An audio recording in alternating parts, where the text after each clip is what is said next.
Hi guys, what's going on? This is Cool Toys, and what I have here on my table today is a little diorama display. Basically, it's like Escape from New York with Snake Plissken. Different vehicles, but you get the picture. Snake Plissken, if you haven't seen the movie Escape from New York, and I believe there was Escape from LA, really awesome movies. Kirk Douglas, he played the main role of Snake Plissken.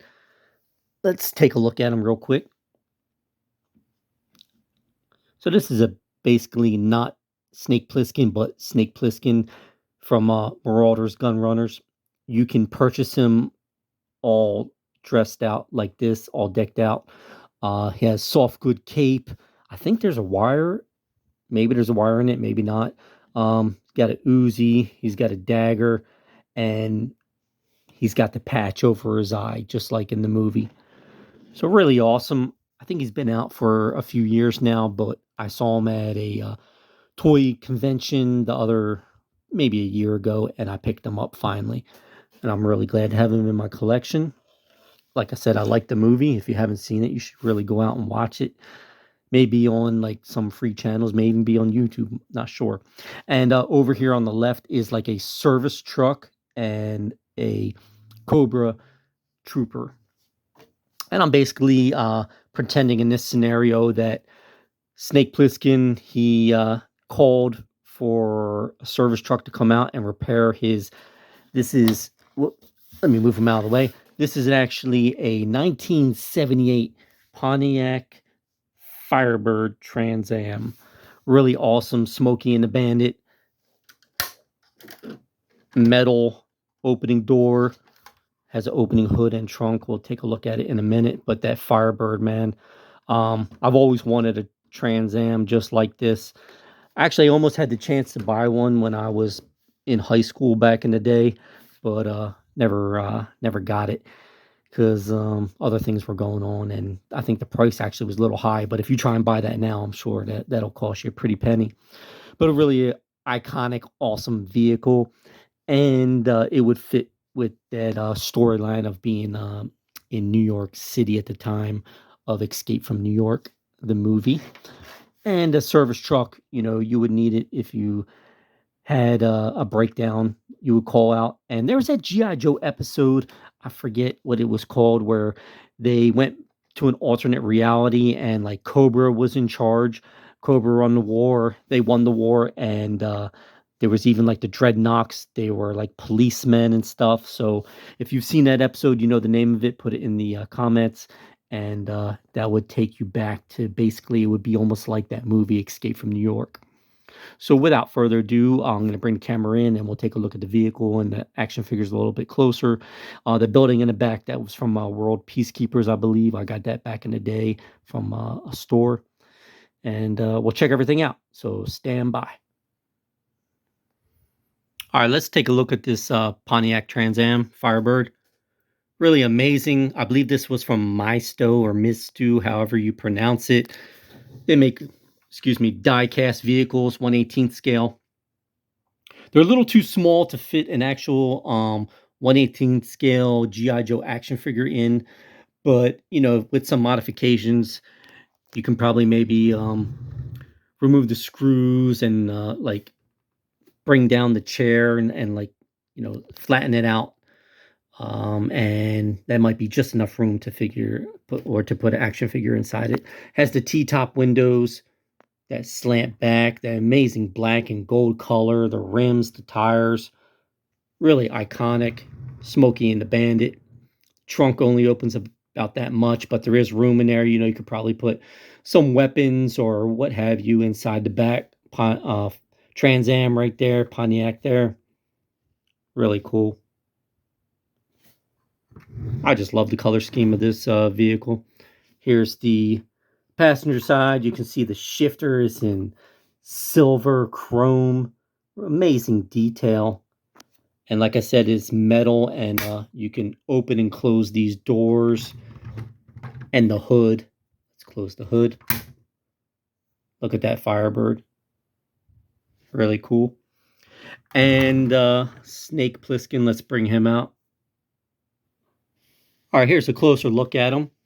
I was just feeling the cloth goods, the soft goods rather, for the cape, and I didn't feel a wire, so I guess it does not have a wire in it. But I mean, it's amazing enough to have any kind of cape or soft goods for your action figures. Really brings it to life. I like the camouflage of this urban camo. It's like a gray and black. His body armor, the machine gun, the patch on his eye. Really looks like Kirk Douglas if you really look at it close enough. And, you get the idea from far away, especially. All right, let's take a look at the service truck. All right, so I have a Cobra Trooper, a modern, almost 4-inch action figure.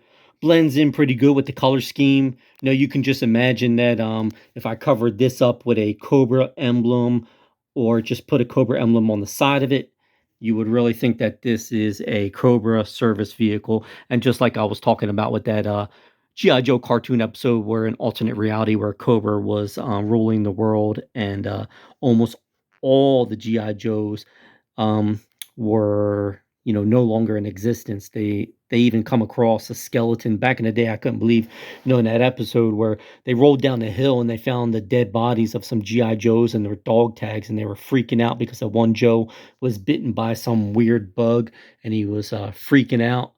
Man, really awesome episode. I just can't remember the name of it right now, so hopefully somebody puts it in the comments so we know which one it was and you can watch it and know what I'm talking about with the alternate reality. This vehicle, I bought it on Amazon. Really amazing. This also, you can't really fit a figure in there because it has gas pedals down on the bottom. You can't see, it's really dark. But, I maybe plan on taking the screws out and trimming that off and cutting it down and lowering the seat so action figures can fit in there better. The back door does not open, but the driver and passenger does. It actually has rubber tires and you can push on it and it moves. It has those motors in it and lights and sounds. And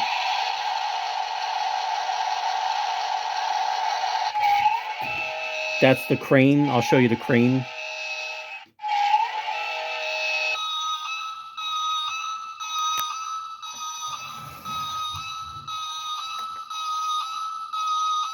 All right. So you can imagine that's like a real service truck. Even has these little areas up here where you can, put some cargo and things like that, or a toolbox. That's really cool. The back gate opens up just like a real service truck. I haven't tried to pry these open yet. I don't think they open, but there may be some space in here, so I may cut them open so they can be accessed to put like tools and weapons and things like that. Here's the service crane. So there's a little handle on the back. So see, I'm turning it to the left and it's moving up. You can turn it and it does expand outward.